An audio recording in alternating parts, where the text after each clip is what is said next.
You need to think like a dictator if you really want to get to the root of his decisions. So, what does a dictator need the most? Surprisingly, it's not just power or mass following. What every dictator desperately needs is also propaganda. Every dictator looks out for an opportunity that allows him to get into his element and claim the image of an indefensible strongman. Adolf Hitler, the most brutal dictator till date, caught the opportunity to showcase his strength in 1936 when the world allowed him to host the Berlin Olympics. And now, Xi Jinping is getting a similar opportunity to host the Winter Olympics in Beijing. Hi and welcome. You're watching TFI English, the national socio-political analysis arm of the TFI Media Group. I'm Siddharth, your host. In this video, I will tell you about the uncanny resemblance between the Berlin Olympics of 1936 and the Beijing Winter Olympics of 2022. Let's begin. If there is a country that comes remotely as close as Nazi Germany, it has to be Xi Jinping's China.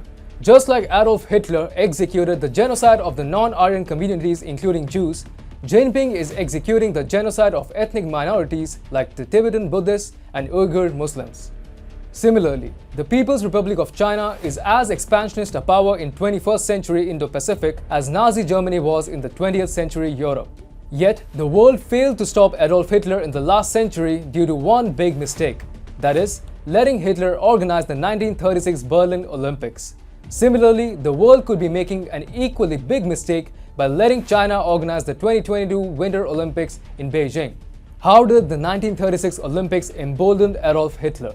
Adolf Hitler had seized power in Germany in 1933. Soon, Hitler made his racist and belligerent motives very clear. He was very clear about attacking France and Poland and reversing the 1919 Treaty of Versailles, which had compelled Germany and its allies to accept sole responsibility for the First World War, apart from making territorial concessions.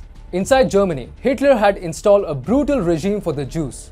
Anti-Semitism had started peaking with the Nazi-backed Nuremberg law stripping Jews in Germany of their legal rights and citizenship statuses. There was a visible backlash against Hitler's totalitarian policies. Hitler shamelessly approached the International Olympic Committee with a request to ban Jewish athletes from competing in the Olympics.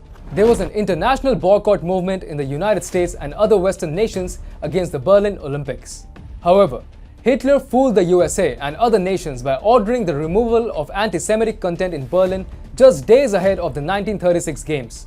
The international press too helped Germany to create the illusion that talks of racial segregation and expansionism were just casual gossip and an exaggeration. This allowed Hitler, a racial hate-monger, to organize the biggest sporting event in the world with great fanfare. How did Hitler use the 1936 Olympics? As per Barbara Burston, who is a history lecturer at the University of Pittsburgh and Carnegie Mellon University, it provided Hitler with a showcase. Burston also added, it was a propaganda bonanza for him.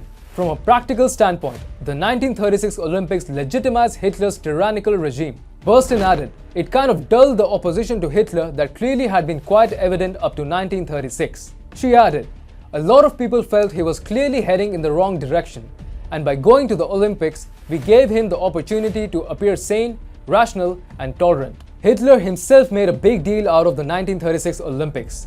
The Berlin Olympics were the first to feature a torch relay, and also the first to be broadcast on television. As many as 4,000 athletes participated in the multi-sport competition across a total of 129 events. He also made it a point to oversee the opening ceremony of the Olympics and also made a public statement at the same.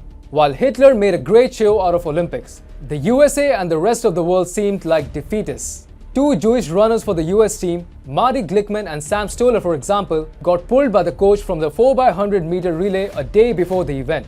Till today, the decision to sit out Stoller and Glickman remains contentious, and one wonders if the Jewish athletes became victims of the US's attempts to appease Germany. What were the consequences of the 1936 Olympics? After the 1936 Olympics, many people across the world thought that Germany had got itself out of the economic collapse that it faced after the First World War. It had acted as a great host, and the West had accepted it. This inflated Hitler's ego, and so he started a grand expansionist program after the 1936 Games. The 1936 Olympics had unwittingly elevated the status of Adolf Hitler. So, he met Italian dictator Benito Mussolini a year later in Germany.